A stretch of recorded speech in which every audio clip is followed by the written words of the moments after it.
Atomic structure JEE mains के point of view से एक बहुत ही इंपॉर्टेंट चैप्टर। इससे मोस्टली फॉर्मूला बेस्ड क्वेश्चंस आते हैं। तो आज की वीडियो में हम एटॉमिक स्ट्रक्चर चैप्टर के सारे इंपॉर्टेंट फॉर्मूलाज और ग्राफ्स को क्विकली रिवाइज कर रहे होंगे।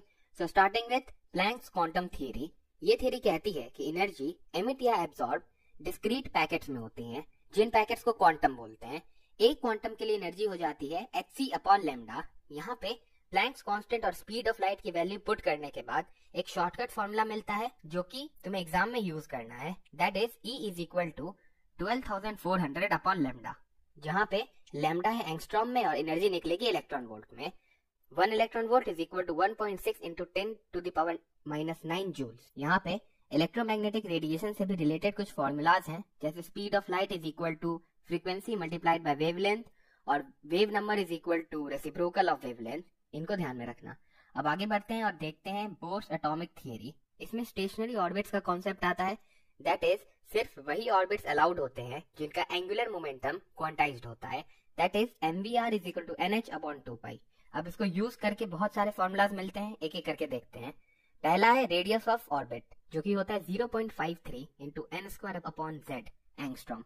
इसके बाद velocity of electron is equal to 2.18 × 10⁻⁶ z/n metre per second. Then comes total energy, that is equal to -13.6 × n²/z² electron volt.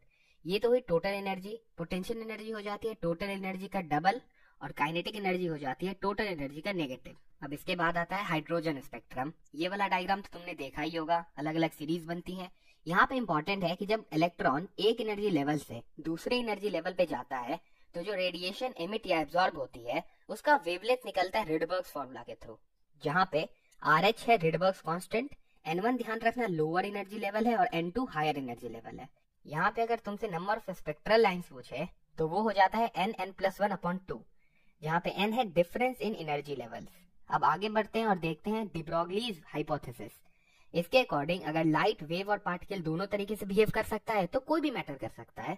तो इसमें हम पार्टिकल के एनर्जी का फॉर्मूला दैट इज mc² और वेव के लिए एनर्जी का फॉर्मूला दैट इज hc/λ दोनों को इक्वेट करते हैं तो हमें मिलता है de Broglie's wavelength that is equal to h/mv। Since matter wave की बात कर रहे हैं इसलिए c की जगह v लिखते हैं। यहाँ पे काइनेटिक एनर्जी का फॉर्मूला यूज करके mv को सब्स्टिट्यूट करें तो इसी फॉर्मूला का एक और फॉर्म मिलता है काइनेटिक एनर्जी के टर्म्स में। For a charge q in potential v, kinetic energy हो जाता है qv। यहाँ से एक और फॉर्म मिल गया। सेम फॉर्मूला का वेरिएशन है, एज पर क्वेश्चन यूज करना है। इसके बाद आता है हाइजेनबर्ग्स अनसर्टेनिटी प्रिंसिपल। ये कहता है कि एक ऑब्जेक्ट के पोजीशन और मोमेंटम को हम एक साथ एक्यूरेटली डिटरमाइन नहीं कर सकते हैं। Mathematically uncertainty in position dot uncertainty in momentum हमेशा h/4π से ज्यादा होगा।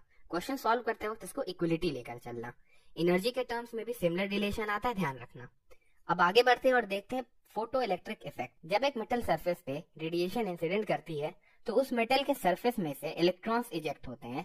इंसिडेंट रेडिएशन के टोटल एनर्जी E में का कुछ हिस्सा इलेक्ट्रॉन को सरफेस तक लाने में लग जाता है, जिसे बोलते हैं वर्क फंक्शन, और बाकी बचा हिस्सा इलेक्ट्रॉन की काइनेटिक एनर्जी में चला जाता है। सभी टर्म्स की वैल्यू पुट करने पे कुछ फॉर्मूलाज मिलते हैं, इनको ध्यान में रखना। यहाँ पे μ0 है थ्रेशोल्ड फ्रीक्वेंसी और λ0 है थ्रेशोल्ड वेवलेंथ। अब जो फोटो करंट होता है वो डिपेंड करता है इंटेंसिटी ऑफ रेडिएशन पे, जिसका ग्राफ कुछ ऐसा लीनियर सा आता है, और kinetic energy of electron depend करती है फ्रीक्वेंसी ऑफ रेडिएशन पे, जिसका ग्राफ कुछ ऐसा आता है। इससे डायरेक्ट क्वेश्चंस आ जाते हैं, ध्यान में रखना। अब चलते हैं अपने लास्ट टॉपिक पे, that is quantum number. Total 4 होते हैं, जिनमें से पहला है प्रिंसिपल क्वांटम नंबर। ये डिस्क्राइब करता है शेल को। इसकी वैल्यू 1 से लेकर इंफिनिटी तक जाती है, जिसको डिनोट करते हैं हम KLMN से। एक शेल में नंबर ऑफ ऑर्बिटल्स होते हैं n² और नंबर ऑफ इलेक्ट्रॉन्स हो जाते हैं 2n²। इसके बाद आता है अजीमुथल क्वांटम नंबर। ये डिस्क्राइब करता है सब शेल को। इसकी वैल्यू 0 से n-1 तक जाती है, जिसको डिनोट करते हैं SPDF से। एक सब शेल में नंबर ऑफ ऑर्बिटल्स होते हैं 2l+1 और नंबर ऑफ इलेक्ट्रॉन्स हो जाते हैं इसका twice. Next is magnetic quantum number. ये डिस्क्राइब करता है ऑर्बिटल को। इसकी वैल्यू -l से +l तक जाती है। फॉर एग्जाम्पल अगर l 1 हो तो m की वैल्यूज होंगी -1, 0, +1, दैट इज 3 ऑर्बिटल्स। लास्ट में आता है स्पिन क्वांटम नंबर। ये डिस्क्राइब करता है इलेक्ट्रॉन्स के स्पिन को। इसकी वैल्यू +1/2 या -1/2 होती है। अब क्वांटम नंबर से रिलेटेड कुछ और इंपॉर्टेंट फॉर्मूलाज हैं, जैसे नंबर ऑफ नोड्स के लिए टोटल नंबर ऑफ नोड्स हो जाते हैं n-1 इसमें से L नोड्स होते हैं एंगुलर और N-L-1 नोड्स हो जाते हैं रेडियल। एंगुलर मोमेंटम भी निकाल सकते हैं, ऑर्बिटल एंगुलर मोमेंटम हम निकालते हैं अजीमुथल क्वांटम नंबर का यूज करके, और स्पिन एंगुलर मोमेंटम का फॉर्मूला ये होता है, जहाँ पे S है number of unpaired electrons upon 2। So I hope तुम्हें एटॉमिक स्ट्रक्चर के सारे फॉर्मूलाज अच्छे से रिवाइज हो गए होंगे। अगर हाँ तो इन क्वेश्चंस का आंसर कमेंट करके बताओ, एंड ऐसे ही कंटेंट के लिए सब्सक्राइब।